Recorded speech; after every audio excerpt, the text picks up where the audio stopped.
මිනසන් කොනිචිවා අද අපි මේ වීඩියෝ එකෙන් කතා කරන්න බලාපොරොත්තු වෙන්නේ යුනිෆයි විභාගයට අවශ්‍ය වෙන සහ ජවන් භාෂාවේ මූලිකවම වැදගත් වෙන සතුන් ශරීරයේ කොටස් විවිධ ස්ථාන සහ එදිනදා ජීවිතේ අපි භාවිතා කරන්නා වූ දේවල් ගැන. එහෙනම් අපි වීඩියෝ එකට යමු.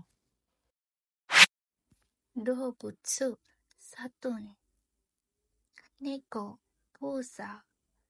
ඉනු බල්ලා තොරි කුරුල්ලා උමා අශ්වයා උෂි හරකා සකන මාළුවා සරු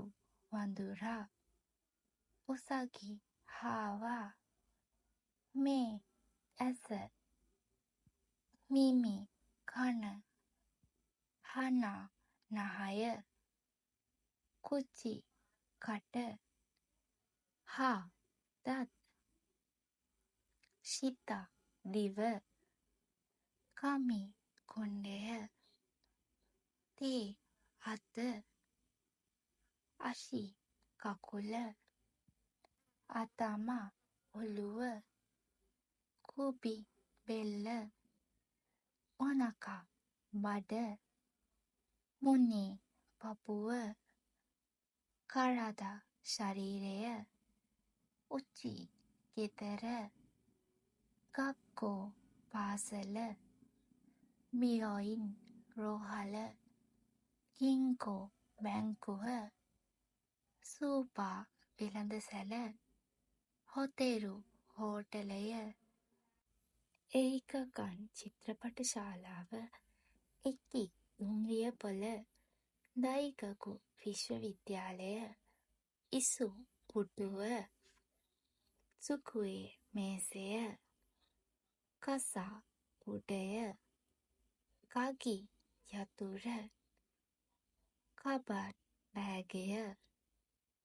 උදෙදොකි අත් ඔරලෝසුව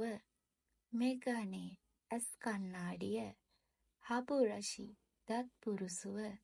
සරා පිඟාන කප්පු කෝප්පය සයිෆු මුදා පසුම්බිය ඔකනේ සල්ලි හොන් පොත එම්පිත්සු පැන්සල බෝරු පෙන් පෑන කමි කඩදාසි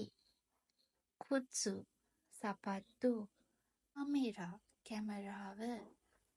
දෙන්වා දුරකථනය